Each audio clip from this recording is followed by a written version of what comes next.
ओम गण गणपतये नमः। हिंदू धर्म में विनायक चतुर्थी व्रत को बेहद महत्वपूर्ण माना जाता है।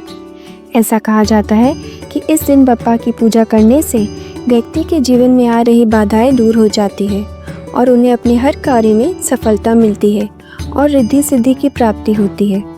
चतुर्थी तिथि एक महीने में 2 बार आती है। कृष्ण पक्ष की चतुर्थी तिथि को संकष्टी चतुर्थी के नाम से जाना जाता है और शुक्ल पक्ष की चतुर्थी तिथि को विनायक चतुर्थी के नाम से जाना जाता है। दोनों ही चतुर्थी तिथि में भगवान गणेश की पूजा की जाती है। अब सुनते हैं विनायक चतुर्थी व्रत कथा। वीडियो शुरू करने के पहले हमें सपोर्ट करने के लिए हमारे चैनल को सब्सक्राइब ज़रूर करें और मेरे वीडियो को लाइक और शेयर भी करें। विनायक चतुर्थी व्रत की पौराणिक कथा के अनुसार एक बार भगवान शिव और माता पार्वती नर्मदा नदी के किनारे बैठे थे। माता पार्वती ने शिव जी से समय व्यतीत करने के लिए चौपड़ खेलने के लिए कहा।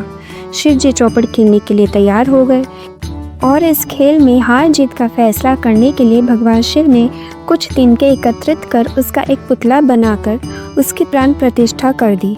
भगवान शिव ने उस पुतले से कहा कि बेटा, हम चौपड़ खेलना चाहते हैं, इसलिए तुम बताना कि हम दोनों में से कौन हारा और कौन जीता। उसके बाद भगवान शिव और माता पार्वती के बीच खेल का प्रारंभ हो गया। यह खेल 3 बार खेला गया और तीनों ही बार माता पार्वती जीत गई।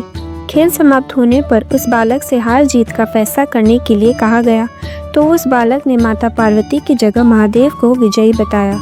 यह सुनकर माता पार्वती क्रोधित हो गई और उन्होंने बालक को लंगड़ा होने और कीचड़ में पड़े रहने का श्राप दे दिया। बालक ने माता पार्वती से माफ़ी मांगते हुए कहा कि माता, मुझसे अनजाने में ऐसा हुआ है। बालक द्वारा माफ़ी मांगने पर माता को दया आ गई और उन्होंने कहा कि यहाँ गणेश पूजन के लिए नाग कन्याएं आएंगी। उनके कहे अनुसार गणेश व्रत करो, ऐसा करने से तुम्हारे सभी कष्ट दूर होंगे। यह कहकर माता पार्वती चली गई। 1 वर्ष के बाद उस स्थान पर नाग कन्याएं आई। नाग कन्याओं से भगवान गणेश के व्रत की विधि जानने के बाद बालक ने 21 दिन लगातार गणेश जी का व्रत किया, जिसके परिणाम स्वरूप गणेश जी प्रसन्न हुए। उन्होंने बालक को मनोवांछित फल मांगने के लिए कहा। बालक ने कहा, हे विनायक, मुझे इतनी शक्ति दीजिए कि मैं अपने पैरों से चलकर कैलाश पर्वत पर पहुंच सकूं। भगवान गणेश ने बालक को वरदान दे दिया। इसके बाद वह बालक कैलाश पर्वत पर पहुंचा और उसने अपनी कथा भगवान शिव को सुनाई। चौपड़ वाले दिन से माता पार्वती शिवजी से नाराज हो गई थी। देवी को मनाने के लिए भगवान शिव ने भी बालक के बताए अनुसार 21 दिनों तक भगवान गणेश का व्रत किया। इस व्रत के प्रभाव से माता पार्वती की नाराजगी दूर हो गई और वो स्वयं भगवान शिव से मिलने पहुंच गई।